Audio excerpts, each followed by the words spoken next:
ഇങ്ങനെയൊക്കെ ഉണ്ടെങ്കിലേ നിങ്ങൾ പോയിട്ട് കംപ്ലൈൻറ്റ് ചെയ്യേണ്ട ആവശ്യമൊന്നുമില്ല. സത്യം പറഞ്ഞു കഴിഞ്ഞാൽ നിങ്ങൾക്കും ബുദ്ധിമുട്ടാണ്, ആ കുഞ്ഞുമക്കൾക്കും ബുദ്ധിമുട്ടാണെങ്കിൽ അതിനെന്ത് ചെയ്യാന്നറിയാം. ഇതൊക്കെ ലഹരി ആയതുകൊണ്ടാണല്ലോ. ഉമ്മ ഏതാ അല്ലെങ്കിൽ അമ്മ ഏതാ മക്കളേതാ പെങ്ങളേതാ ഇതൊന്നും തിരിച്ചറിയാത്തതൊക്കെ ആ ഒരു ലഹരിയുടെ പവറിലല്ലേ.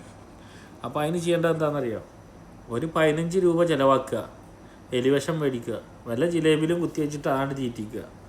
അത് പോയാൽ പതുക്കെ അതിന് ആ തെങ്ങിൻ്റെ ചോട്ടിലെങ്ങാനും കുഴിച്ചിട്ട് കഴിഞ്ഞാൽ അത് തെങ്ങിനൊരു വളമാവും, നാളെ അത് നല്ല കായായിട്ട് കിട്ടും ചെയ്യും.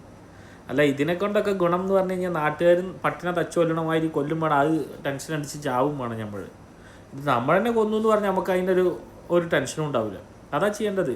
ഇമാതിരി ലഹരിയും ഭണ്ഡാരവും ഇതൊക്കെ അടിച്ചിട്ട് വീട്ടിൽ കയറി ആക്രമിക്കുന്ന കുഞ്ഞു മക്കളെ ചെയ്യണമെന്നുണ്ടെങ്കിൽ അടിച്ച് കൊന്ന് ഒഴിവാക്കണം. ഇപ്പോൾ 13 വയസ്സായ ഒരു പൈതലിനെ നിങ്ങൾ കണ്ടിട്ടുണ്ടാവും. 13 വയസ്സായ ഒരു പൈതലിനെ 33 പേരോളം പീഡിപ്പിച്ചെന്ന്. ആദ്യം ആ കുട്ടി അതിൻ്റെ ബന്ധുവിൻ്റെ വീട്ടിൽ പോയി തിരിച്ചു വരുന്ന സമയത്ത് റിക്ഷാക്കാരൻ, അവിടെ റിക്ഷയാണല്ലോ, ആ റിക്ഷാക്കാരൻ ആദ്യം കൊണ്ടുപോയിട്ട് അതിനെ ഹോട്ടൽ ഉടമക്ക് വിറ്റ്. അയാളിനെ കഴിഞ്ഞ് അയാൾക്ക് ശേഷം പിന്നെ അത് കുട്ടി വേദന കൊണ്ട് ഇതാക്കിയപ്പോൾ അതിന് മദ്യം കൊടുത്ത് അതിനെ ഇതാക്കിയത്. എന്താ സങ്കടം അല്ലേ? ഒന്ന് ആലോചിച്ച് നോക്കിയാൽ. നമ്മൾ കേരളത്തിലാണ് അങ്ങനെ കേരളത്തിലാണ് വരുന്നെങ്കിലോ എപ്പോഴും ആ ഹോട്ടലിൽ പൊളിച്ച് ഈ പിടിച്ചവനെ താച്ച് തൂഫാനാക്കൂലേ. കാരണം കേരളത്തിലുള്ളവർക്ക് ബോധമുണ്ട്. ഇതുപോലെയാണോ? എന്നിട്ടാണ് ഈ കുറേ കഴിവേറികൾ വന്നിട്ട് പറയുന്നത് അവൻ മറ്റെന്താണ് ബീഹാർ പോലെ ആക്കണം, ഡൽഹി പോലെ ആക്കണം, ഗുജറാത്ത് പോലെ ആക്കണം എന്നൊക്കെ പറയുന്നത്. കേരളത്തിൻ്റെ രൂപത്തിൽ തന്നെ ഇരുന്നാൽ മതി. ഇവിടെയുണ്ട് ഇപ്പോൾ 5 പേര് ചേർന്നിട്ട് ഒരു മറ്റേ +2 പഠിക്കണം 9ാം ക്ലാസ് പഠിക്കുന്ന കുട്ടീനെ പീഡിപ്പിച്ചത്ര. അവർക്ക് അർഹമായ ശിക്ഷ കൊടുക്കണം. അതിന് ചെറുതാണ് വലുതാണെന്നൊന്നും കൊടുക്കരുത്. അതിലൊരു പെൺകുട്ടി ഉണ്ട്, 5 പേരിലൊരു പെൺകുട്ടി ഉണ്ടെന്നാണ് പറഞ്ഞത് പീഡനം നടത്തിയെന്ന്. അതിൽ കറക്റ്റ് ശിക്ഷ കൊടുത്തിട്ട് ജീവിതത്തിൽ ഇനി അവരിങ്ങനെ തേരാപ്പാര നടക്കണം. അവർ ജീവിതം അങ്ങനെ തന്നെ വിടണം. അതാ ചെയ്യേണ്ടത്. അതിന് ഇനി ചിലപ്പോൾ എന്താ പറയുക, അവർ വിവരമില്ലാത്തവരല്ലേ. എന്ത് വിവരമില്ലാത്തവർ നിങ്ങൾ ഈ പറയുന്നത്? 12 വയസ്സ് 14 വയസ്സൊക്കെ മതി. അത് കഴിഞ്ഞ് കഴിഞ്ഞാൽ ഫുള്ള് ഇവർക്ക് എല്ലാ വിവരമുണ്ട്. വിവരമില്ലായ്മ കൊണ്ടാണോ ഈ പാവത്തിനെ ഈ പീഡിപ്പിക്കാൻ കൂട്ടുന്നതും ഇതൊക്കെ ചെയ്തത്? ആണോ? നിങ്ങളൊന്ന് ആലോചിച്ച് നോക്കിയേ. നമ്മുടെ നിയമം, ഇന്ത്യൻ നിയമം എന്ന് പറയുമ്പോൾ നമുക്ക് സത്യം പറഞ്ഞു കഴിഞ്ഞാൽ ഭയങ്കര സങ്കടമാണ് തോന്നുന്നത്.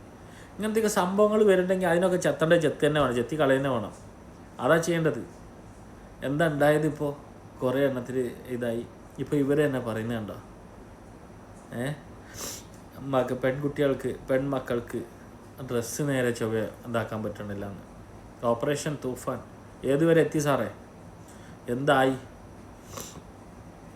ഓരോ ദിവസം 200 ഗ്രാമിൻ്റെ 300 ഗ്രാമിൻ്റെ ഇത് കിട്ടണമെന്നല്ലാതെ ഓരോ സ്ഥലങ്ങളിലും ഓരോ പെണ്ണുങ്ങളെ പിടിക്കുന്നു. ഓയിലായിട്ടും പൊടിയായിട്ടും കല്ലായിട്ടും കഞ്ചാവായിട്ടും എന്തൊക്കെ പിടിക്കുന്നു. എന്നിട്ട് ഇതിന് കുറയുന്നുണ്ടോ? ഇതെന്തുകൊണ്ടാണ് ഇത് പിന്നെയും കൂടുന്നത്? അപ്പോൾ അത് ശിക്ഷ ഇല്ലേ ഇതിന്? അതോ രജിസ്റ്റർ ചെയ്തിട്ട് പോയിക്കോ നാളെ വന്ന് ഒപ്പിട്ടാൽ മതി എന്ന് മാത്രമേ ഉള്ളൂ? അതാണോ സംഭവം? എന്ത് സേഫ് അപ്പോൾ നമ്മുടെ കേരളത്തിനുള്ളത് അല്ലെങ്കിൽ നമ്മുടെ ഇന്ത്യക്കുള്ളത്?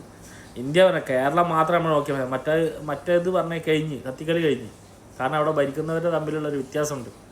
വിവരമുള്ള ഒരെണ്ണല്ല അവിടെ.